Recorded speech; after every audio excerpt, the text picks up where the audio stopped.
Ele que vai falar, entre os assuntos pra gente, da vinda do presidente Jair Bolsonaro na próxima sexta-feira ao estado da Bahia. Vai passar aqui por Feira de Santana com a agenda já confirmada. Muito bom tê-lo aqui conosco, deputado, ex-ministro João Roma. A gente agradece a disponibilidade de falar conosco, deseja um ótimo dia para o senhor. E eu começo perguntando justamente sobre isso, né? Como é que está a programação da vinda do presidente ao estado? Vai passar por Feira de Santana, a notícia de que inclusive vai ter motociata aqui na cidade. Como é que estão esses preparativos e como é que deve estar a própria agenda aqui pela Bahia em véspera, né, de um dia importantíssimo, que é o 2 de julho também, aqui para nós baianos. Bom dia, ministro. Bom dia, Fernando Moreira. Bom dia a todos os ouvintes da Rádio Princesa FM. É uma alegria para mim muito grande estar conversando com todos vocês. Temos a visita do presidente Bolsonaro, esse início do mês de julho, e a visita à Bahia do presidente começa pela Bahia, começa por Feira de Santana. Começa ele na sexta-feira, dia 1º, pousando no aeroporto Governador João Doval, às 9 horas da manhã. E como você falou, Fernando, já muitas pessoas se organizando para já ir buscar o presidente em motociata. Não estava previsto da programação, mas já começou a ter uma movimentação grande. Então é provável que existam muitos motociclistas, né, aguardando pelo presidente já no aeroporto para conduzi-lo até o local do evento, que vai ser uma estrutura montada no viaduto entre o Rodoanel de Feira e a 116. A ida, né, e a visita em especial à Feira de Santana tem um assunto bem relevante e aguardado por toda a população, que é a duplicação da via do Rodoanel de Feira de Santana no eixo oeste, uma obra esperada por todos, e muitos, né, chegaram até a anunciar essa obra, mas nunca foi executada. E agora com Bolsonaro nós tomamos o cuidado e na ida do presidente nós já verificarmos as máquinas na pista. Então não se trata mais de uma promessa, nem é nada que vai ser assinado ou anunciado, mas sim obras em execução que a população já percebe, né, dando sequência a essa duplicação que já seguiu da 116 até Santa Bárbara. Agora a obra se prolonga e consegue concluir todo o trecho oeste, né, do Rodoanel de Feira de Santana. É interessante isso que o senhor traz, ministro, porque de fato, né, o Rodoanel que o senhor fala, muita gente aqui conhece até como anel de contorno, né, avenida de contorno, enfim, vai ganhando apelidos, mas é uma via importantíssima que contornava a cidade e hoje praticamente está quase no meio da cidade já, né, com o crescimento de Feira de Santana, e daí a importância, porque é perímetro urbano, mas é estrada, né, então muita gente passa por ela. Ligando aí BR-324, 116 no trecho sul e norte, enfim, então é algo que é realmente uma reivindicação antiga e como o senhor disse, muita gente já prometeu isso, a gente já tem, eu diria até que a população de Feira de Santana está meio calejada com isso, porque toda vez que se ouve falar de duplicação do anel de contorno, as pessoas até passaram com o passar do tempo a acreditar menos. Se alguém falar de novo essa história, vai duplicar mesmo. Então a ideia já o presidente vem não para assinar uma licitação, uma ordem de serviço, algo do tipo. É para acompanhar início de obras mesmo. A gente já vai ter a obra iniciando. E outra questão, já tem prazo inclusive para a conclusão dessa obra, ministro? Olha, não deve demorar, Fernando. A população verificou a velocidade que foi concluída a duplicação da 116 de Feira até Santa Bárbara. Então foi uma obra que andou de forma muito rápida e hoje você vai de Feira até Santa Bárbara e via totalmente duplicada. Você ainda tem ali mais 2 viadutos que estão sendo concluídos, ainda uma conclusão de obra, mas o ritmo foi acelerado. Bem diferente do passado, Fernando. Cabe lembrar aqui que o PT, que durante muitas eleições levou o voto e a confiança do povo baiano, não devolveu sequer 1 quilômetro de BR duplicada no estado da Bahia. E em 3 anos do governo Bolsonaro, agora 3 anos e meio, você vê muitas obras já entregues à população baiana. justamente um presidente que, inclusive, não foi vitorioso nas urnas nas últimas eleições na Bahia. Né? O presidente Bolsonaro teve apenas 24% dos votos válidos, e mesmo assim você pega da 324 para Alagoinhas, você já tem a via lá faltando apenas 7 quilômetros para a conclusão completa, a 116 até Santa Bárbara, obra totalmente concluída. A extensão agora, você observa uma outra obra que os baianos nem acreditavam mais, que é a FIOL, a Ferrovia Oeste-Leste, que vai ser uma mudança no eixo logístico do estado da Bahia, para que a gente possa cada vez mais trazer investimento, desenvolvimento, oportunidade de geração de emprego e renda para o nosso povo. Hoje, para você ter uma noção, Fernando, um caminhão de grãos lá no oeste, lá em Barreiras ou Luiz Eduardo, ele desce lá para Paranaguá, no Paraná, ou para Santos, em São Paulo, deixando de gerar, né, divisas e oportunidade de emprego e renda para o baiano. Com a FIOL, nós vamos trazer muitos investimentos, inclusive na parte de mineração, porque a Bahia é muito rica. A Bahia é um estado grandioso, tem um território maior do que a França, tem um povo valoroso, e vários estados estão passando a Bahia. Isso é justamente por falta de uma ação coordenada. Né? Você observa que essa Bahia grandiosa do século XXI não combina com práticas políticas do século passado. Práticas atrasadas, como perseguição, tomar lá da cá, empreguismo. Cada grupo político olhando para o seu umbigo, cada político poderoso querendo resolver a sua vida e ninguém preocupado com a melhoria de vida da população. E quando o Bolsonaro chegou no poder, rapidamente ele resumiu isso com menos Brasília e mais Brasil. E finalmente nós estamos vendo muitas obras chegando em benefício do povo brasileiro. E Feira de Santana, a maior cidade do interior do Nordeste brasileiro. Feira de Santana, que é um polo regional, interligação rodoviária importantíssima. Precisava, sim, né, também receber investimentos consistentes para que ela continue, né, cada vez mais sendo símbolo de desenvolvimento. Como você bem falou, Fernando, hoje já fica praticamente dentro de uma área urbana e ela é uma BR. Então nós precisamos sim avançar nisso e em outros projetos. Ontem estive reunido com o prefeito Colbert Martins aqui em Brasília e ele já fala sobre um outro projeto, uma nova via, mas não adianta a gente tratar de coisa nova sem concluir, sem fazer o dever de casa, que é crucial e que afeta não apenas o dia a dia de Feira de Santana, mas de toda a região. Quem passa por Feira já vive esse drama, já sabe que vai perder ali uma grande parte de tempo passando por uma avenida lenta. Então é preciso sim que essas coisas possam sair do papel e chegar para benefício da população. E é isso que nós vamos ver na sexta-feira.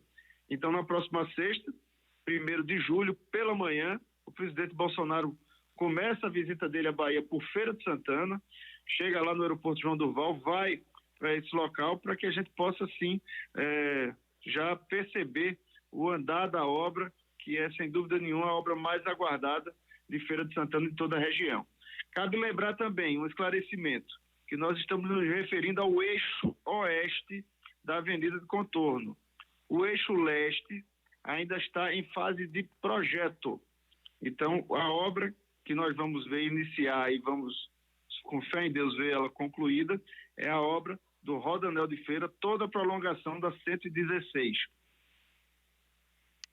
Antes de eu falar isso, até para esclarecer bem as pessoas, porque a Avenida de Contorno, o Rodoanel, como queira, são duas estradas ali, né? Duas rodovias, a 116, e aí aquele trecho que a gente está falando que liga a 116 Sul a 116 Norte, para situar o pessoal aqui em Feira de Santana, ali o trecho conhecido como Pousada da Feira, até mais ou menos ali onde a gente tem o entrocamento ali aquele complexo viário da Cidade Nova. E tem o outro lado, que aí sim é BR-324. Esse outro lado que é BR-324, esse que o senhor se refere, né, que Santanópolis, Tanquinho por ali, a gente tem de fato um projeto. Há previsão também, ministro? O ministro Marcelo Sampaio já deu sequência para o detalhamento executivo do projeto, mas essa obra em específico não é a que vai iniciar agora. A que inicia agora, e a gente vai ver ela iniciar e ser concluída, é justamente essa ligação do eixo sul da 116 com o eixo norte. É a Avenida Contorno, que pega justamente esse chamado trecho oeste. e não esse outro trecho que pega da 324 para a 116 Norte. E esse ainda está em fase de projeto. Esse projeto executivo só deve ficar pronto no final do ano, para a partir daí, né, licitar e iniciar a obra. Então, a obra que deve iniciar somente no próximo ano, no ano 2023. Bom, ministro, uma outra questão é que o presidente, né, vem, obviamente, esse é a principal motivação da vinda do presidente aqui, né, para, de fato, celebrar esse momento de início de obras e tudo mais. Mas outra questão também, né, que deve ser anunciada a TV Feira do sistema EBC. Eu queria que o senhor falasse um pouco a respeito disso e estendendo um pouco a pergunta, o senhor vai estar também aqui em Feira de Santana, como é que é hoje a relação do senhor com a cidade, o senhor que volta e meia a gente encontra aqui pela cidade, né, vê o ministro aqui pela cidade, alguns encontros, inclusive com o próprio prefeito Colbert Martins, o senhor falou aí que ontem se encontrou com ele, prefeitos da região, como é que é a relação do senhor com a região aqui de Feira de Santana? Olha, Fernando, eu tenho muitos amigos em Feira e hoje Feira faz parte, né, do meu roteiro na Bahia. Todos sabem que eu tenho propriedade no município de Conceição da Feira e, portanto, termina que no meu dia a dia a passagem, a convivência com Feira de Santana é cotidiana. Eu, como deputado, eu fui votado em Feira, tive pouco mais de 4.000 votos nas últimas eleições, mas sempre mantive contato e sempre busquei dar retorno para uma cidade que hoje ocupa não só uma posição de destaque na Bahia, mas no Brasil. Como eu me referi, Feira de Santana, tirando as capitais do Nordeste, é a maior cidade do interior do Nordeste brasileiro. O importante não é apenas um importante entroncamento rodoviário, como hoje é justamente Feira de Santana, que simboliza o quê? Quando toda a região precisa de serviços, precisa tratar de assuntos comerciais, Feira de Santana está nesse roteiro. Então, eu tenho me dedicado muito a esses assuntos e, graças a Deus, tem fluído bem. São desde temas como investimentos no Ministério da Cidadania, que também era o Ministério dos Esportes, como você lembra bem. Eu estive em Feira de Santana entregando obras do Ministério. Estive também participando de ações perante os mais necessitados, uma vez que quando nós idealizamos e implantamos o Auxílio Brasil, Feira de Santana tem muitas pessoas que hoje estão no Auxílio Brasil, famílias que recebem todo mês no mínimo R$400 para colocar comida dentro de casa. O Auxílio Brasil tem feito diferença Brasil afora e na Bahia é o estado brasileiro que tem a maior quantidade de beneficiários do Auxílio Brasil. Tem mais famílias no Auxílio Brasil na Bahia do que pessoas com carteira assinada. Então, tudo isso faz com que intensifique nossa presença em feira. E o assunto da duplicação da Avenida Contorno foi um assunto que eu abracei desde o início do meu mandato. Conversei muito com o presidente Bolsonaro sobre isso. No ano passado, eu estive com o presidente Bolsonaro na região, fomos até a 101 para inaugurar um trecho que pega da 324 a Alagoinhas. E tudo isso faz com que a gente sensibilize o governo federal. O presidente Bolsonaro percebeu a importância da obra. No dia, inclusive, sobrevoamos. Eu estava ainda com o ministro Tarcísio, hoje substituído pelo ministro Marcelo Sampaio.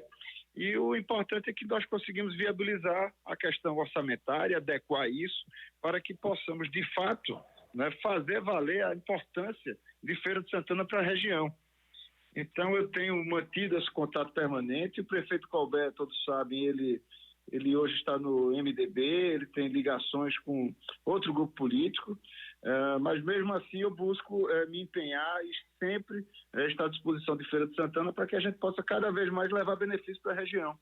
Além desses anúncios que nós vamos fazer, tem muitos outros anúncios. O presidente Bolsonaro vai assinar mais de 30 contratos para implantação de dessalinizadores movidos à energia solar em municípios, né, de toda a Bahia. Nós vamos também, como você falou, anunciar a TV Feira, que é um convênio da EBC com o município de Feira de Santana. É mais um canal, né, um canal educativo, importante para que cada vez mais possamos também viabilizar conteúdos locais, né, projetar os talentos de Feira de Santana e da região. É uma TV que é, sem dúvida nenhuma, um grande ativo para a cidade. É mais um canal para que toda a região possa, sim, avançar no quesito cultural.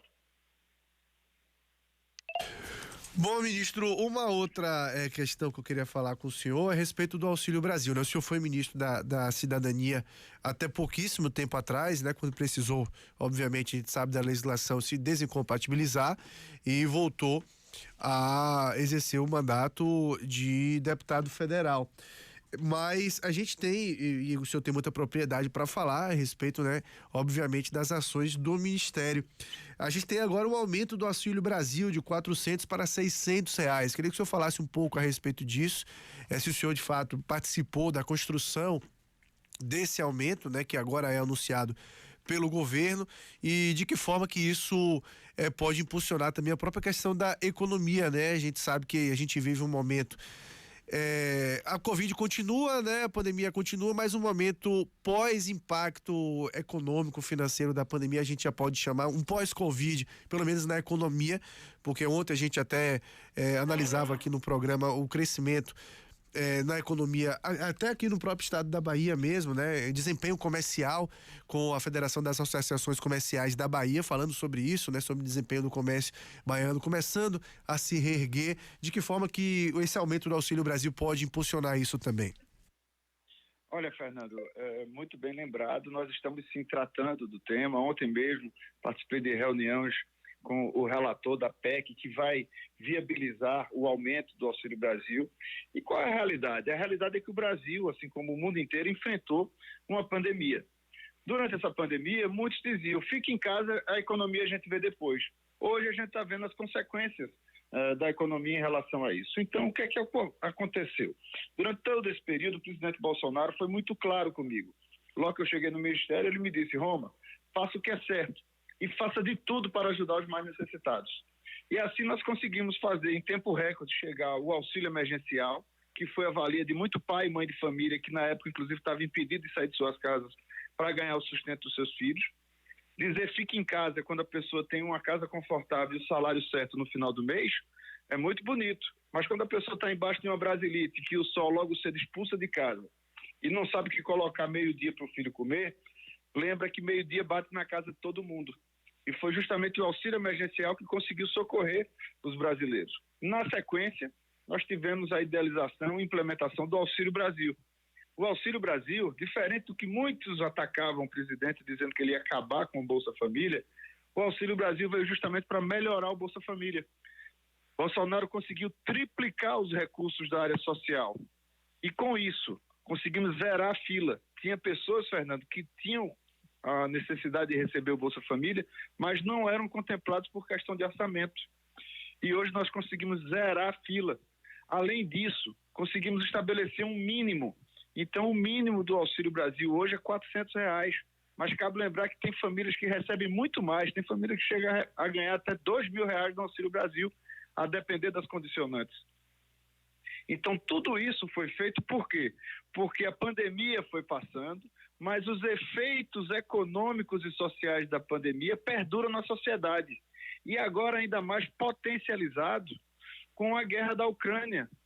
Então isso tudo faz com que o mundo inteiro viva um processo inflacionário, que viva um processo de carestia. Você vê países ricos como Estados Unidos, Inglaterra, França, Alemanha, países muito mais estruturados no quesito econômico, e estão sofrendo essas consequências com o processo inflacionário, inclusive com desabastecimento nas prateleiras e no posto de combustível. E o presidente Bolsonaro continua buscando todas as medidas necessárias para ajudar os brasileiros mais necessitados. Quando ele diz menos Brasília, mais Brasil, é justamente buscando as ações que cheguem na ponta. Então agora, o preço dos combustíveis disparou, e isso a gente sabe que tem um efeito na economia de uma forma geral, porque isso influi no preço das outras coisas. Então, uma das medidas que se buscou foi justamente diminuir os impostos. O presidente Bolsonaro zerou o imposto do gás de cozinha, zerou o imposto do combustível, do óleo diesel, e ainda propôs para os estados brasileiros diminuir os impostos que o governo federal compensa. Mesmo assim, o estado da Bahia, diferente de outros estados que na pandemia diminuiu os impostos, o estado da Bahia não diminuiu 1 milímetro e fica aí o governo da Bahia toda hora boicotando as ações para melhorar a situação do cidadão. Para o que nós vimos há um mês atrás, o governo comemorando uma arrecadação além de 2 bilhões de reais para o estado da Bahia, em cima do sofrimento e do sacrifício do povo baiano. O cidadão é que está pagando essa conta nos impostos. E hoje a Bahia tem o combustível mais caro do Brasil. Então precisa aliviar esses impostos. Teve uma medida que foi diminuir esses impostos do governo federal, e a outra medida foi justamente buscar compensar alguns setores, especialmente os que estão mais afetados com isso. O presidente tem uma preocupação especial em relação aos os caminhoneiros autônomos, os transportadores, e todo o público do Auxílio Brasil, que são as pessoas que estão no cadastro único, que são as pessoas mais necessitadas, porque se passa por um momento como esse, que dificulta a vida de todo mundo, nós sabemos que existem brasileiras e brasileiros que sofrem muito mais. E esses são justamente as pessoas que estão na faixa da pobreza e extrema pobreza. E com essa medida, com o apoio do Congresso Nacional, através de uma proposta de emenda constitucional, nós estamos buscando viabilizar uma ampliação de mais R$200 em cima dos beneficiários do Auxílio Brasil, o que faria aquele que recebe hoje R$400 receber no mínimo R$600. Essa medida está ainda em andamento no Congresso Nacional. Estamos torcendo e trabalhando para que ela seja aprovada e, com isso, né, o governo do presidente Bolsonaro, mais uma vez, possa ajudar mais os mais necessitados. A propósito, deputado, ex-ministro João Roma, o senhor de volta à Câmara dos Deputados, como que o senhor encontrou esse cenário lá em relação às bases do presidente da República, Jair Bolsonaro? A gente sabe que para um presidente lograr êxito em projetos como esse, por exemplo, do Auxílio Brasil, que precisam passar pelo crivo da Câmara, os projetos de lei também de autoria do Executivo e tudo mais. Como é que está o cenário lá em relação a apoio na Câmara do presidente da República? Qual o cenário que o senhor encontrou nesse retorno do senhor? Olha, graças a Deus, o que nós estamos observando é um clima, não é, que tem sido propício à aprovação de projetos importantes. É sempre uma relação muito conflituosa, uma disputa natural, não é, de espaços políticos dos diversos partidos, mas medidas importantes para o Brasil têm conseguido avançar. Como foi logo no início do meu retorno à Câmara, a aprovação da medida provisória que fazia com que o benefício compensatório que viabiliza os R$400 se tornasse um benefício permanente. Porque uma outra coisa que diziam é que o Auxílio Brasil só ia durar até dezembro. E hoje, com a aprovação dessa medida, nós sabemos que o Auxílio Brasil é uma conquista da sociedade.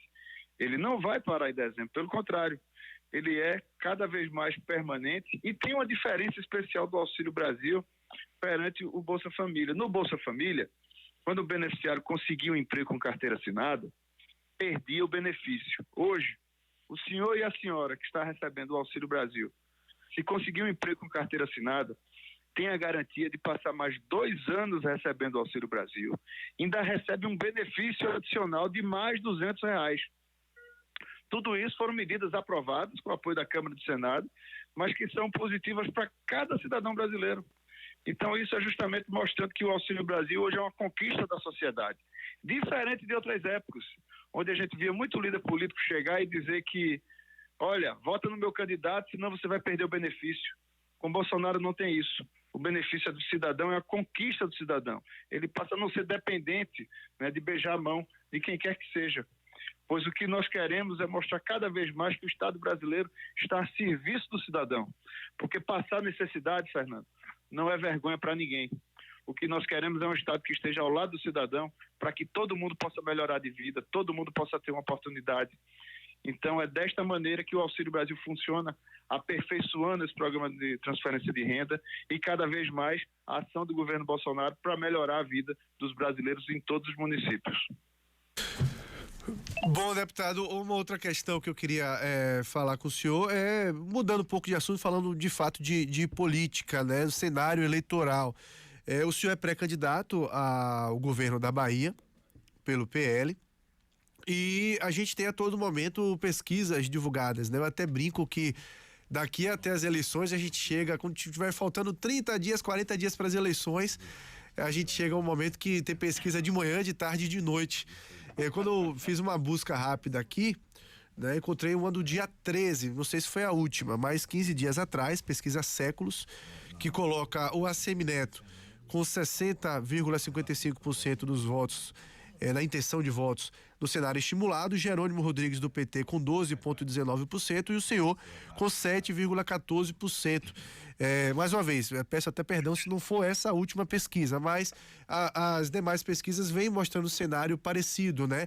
Eu queria que o senhor fizesse uma análise do cenário aqui na Bahia. Enfim, a gente tem em boa parte das pesquisas mostrando uma possibilidade de ganho no primeiro turno do Assemineto, porém a gente tem um certo tempo até as eleições e possibilidade de reversão desse quadro também. O que é que o senhor acredita aqui da Bahia e como é que o senhor vê o cenário, claro, e analisando também a própria pré-candidatura do senhor, pré-campanha do senhor nesse momento?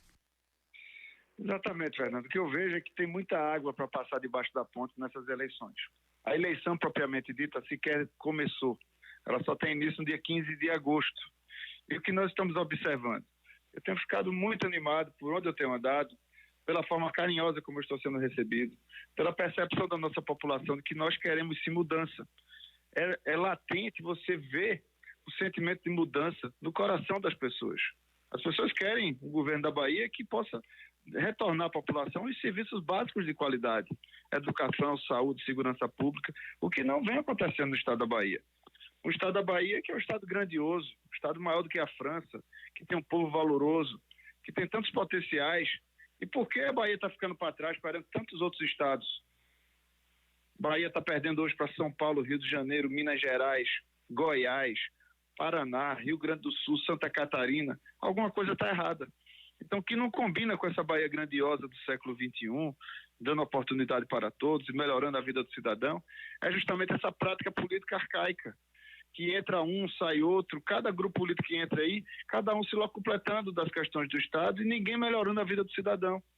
Então, precisamos sim mudar para valer a estrutura e a postura que está no governo do Estado da Bahia. Esse sentimento de mudança está claro, né? O povo baiano tem demonstrado isso. Em tratanto de pesquisa, o que nós sabemos é que treino é treino, jogo é jogo. Se fosse olhando para a pesquisa, o presidente Bolsonaro não era o presidente da República hoje. E o que se percebeu na eleição foi justamente a movimentação espontânea das famílias, do cidadão brasileiro, porque as pessoas vão saber nesse ano o que é que nós queremos para o futuro. Essa será uma das eleições mais importantes e também uma das mais acirradas do Brasil. Mas vai ser fácil para o eleitor decidir o que quer para o futuro do Brasil. Se quer continuar avançando e tendo orgulho do nosso verde e amarelo, ou se quer voltar para um período que decepcionou e envergonhou milhões de brasileiros, que as obras não chegavam, porque as obras iam para a África, para Cuba, para a Venezuela, mas não chegavam no Brasil, como a gente hoje vê as obras de infraestrutura chegando, inclusive na Bahia, onde o presidente não foi o mais votado. Obras como a duplicação da Avenida de Contorno, que nós vamos sexta-feira com o presidente Bolsonaro, está aí para ver as máquinas na pista entregando benefício para a população. Então é esse Brasil que cada vez mais o cidadão vai olhar, tanto na questão de gestão, como na questão dos valores, Fernando. As pessoas estão observando exatamente o que é que nós queremos, o que é que simboliza realmente, o que é que nós defendemos para dentro de casa é o mesmo que nós temos que defender da porta para fora, na nossa sociedade, porque ninguém vive da porta para dentro de casa. Nós vivemos em sociedade. Observando tudo isso, Fernando, o que eu sei é que nós temos uma grande caminhada pela frente e eu estou com o coração tranquilo, com um propósito muito claro, porque nós queremos uma verdadeira transformação na Bahia e eu vejo que a cada dia a população tem percebido e não vai ser nem conversa bonita, nem tapinha nas costas, muito menos propaganda enganosa que vai levar o povo baiano na conversa. Para a gente encerrar, ministro, a notícia que é a notícia do momento no cenário nacional hoje é a protocolização, né, de senadores da oposição ontem para a criação de uma comissão parlamentar de inquérito destinada a investigar as denúncias de corrupção e tráfico de influência no Ministério da Educação. De que modo que isso tem reverberado aí em Brasília e como é que o senhor enxerga, de fato, esse pedido, né, de protocolo de instalação de uma CPI por parte de senadores da oposição no dia de ontem? diferença muito clara entre o governo Bolsonaro e o governo do PT, Fernando, é que o PT colocava as coisas embaixo do tapete. O PT fazia coisas de maneira sistêmica. Com Bolsonaro isso não existe. Se alguém erra, paga pelos seus erros. É óbvio que dentro de uma estrutura gigantesca do governo federal algo pode acontecer. Mas nós temos uma postura muito clara do centro do governo, bem distinta de como era no passado, onde as coisas partiam do poder central. Isso não acontece no governo Bolsonaro. Então, precisa se colocar isso com muita clareza, porque a população percebe muito bem que nós estamos participando de um governo sério, de um governo que está trabalhando para melhorar a vida dos brasileiros. Não para ficar, certo, com aquela Brasília olhando para o seu umbigo que decepcionava os brasileiros. E em mundos paralelos, parecia que o Brasil real andava de um lado e o mundo da política andava de outro lado. O que nós precisamos é encontrar essas realidades, porque o papel de cada agente político é tentar melhorar a vida da população. A pessoa está lá para responder ao cidadão e dar respaldo para que cada cidadão possa assim se sentir representado pelo político que está lá, eleito com seu voto. Então essa é uma postura muito clara. Agora, se observa, especialmente no ano eleitoral, muitas pessoas se movimentando para fazer utilização política indevida das coisas, certo? Você pega um assunto e fica querendo transformar as coisas, mas a população está vendo como foi a CPI, né, a CPI do Covid-19, que foram querer inventar coisas, fez. Qual é o resultado daquela CPI? Certo? Uma CPI que foi motivo de chacota para todos os brasileiros. E queriam investigar algo que o governo federal tinha feito tudo. Até porque toda a vacina que chegou para o povo baiano, inclusive, toda ela foi enviada pelo governo federal. Mas ninguém divulgava isso na Bahia. Então você pensava que era a vacina do governo. A vacina do governo está lá na Rússia ainda hoje, que era a Sputnik, que o governador fez até propaganda, mas não chegou no braço do baiano. A vacina que chegou foi a vacina que o governo Bolsonaro mandou para todos os brasileiros. Então o que se vê é muita utilização política, muito jogo de cena, né, muita comunicação indevida de pessoas querendo cada vez mais estar atacando o presidente Bolsonaro. E um presidente que se mantém firme, ajudando aos mais necessitados, como agora mais uma vez está fazendo, diminuindo os impostos e melhorando os benefícios para os mais necessitados. Ex-ministro João Roma, deputado federal, pré-candidato ao governo da Bahia pelo PL. Muito bom bater um papo com o senhor, viu? Muito bom ter o senhor aqui no nosso programa na manhã desta quarta-feira. Desejar um ótimo restante de semana para o senhor. O senhor, até sexta-feira, né? Certamente vai estar acompanhando também aqui a visita do presidente Jair Bolsonaro, participando também dos festejos de 2 de julho, com a data importantíssima aqui para a nossa Bahia e para o Brasil. Um forte abraço. Eu que agradeço a oportunidade, Fernando. E, de fato, 2 de julho é importante para todo o Brasil, sim. Porque nesse ano de 2022 nós comemoramos os 200 anos da Declaração da Independência, mas a consolidação da independência se deu foi no 2 de julho na Bahia, pois não existe país independente enquanto existem tropas hostis no seu território. E isso quem conseguiu expulsar foram justamente os baianos no 2 de julho. Então é uma data muito importante para todo o Brasil e eu fico muito feliz, né, de estar acompanhando o presidente Bolsonaro e quero aproveitar e convidar todos, em especial a população de Feira de Santana, para na próxima sexta-feira pela manhã, está todo mundo de verde e amarelo, recebendo o nosso presidente Bolsonaro, que chega às 9 horas lá no aeroporto Governador João Duval e segue lá para o viaduto na 116 para dar início à duplicação da via de contorno de Feira de Santana. Um forte abraço a todos e até a próxima sexta-feira, se Deus quiser.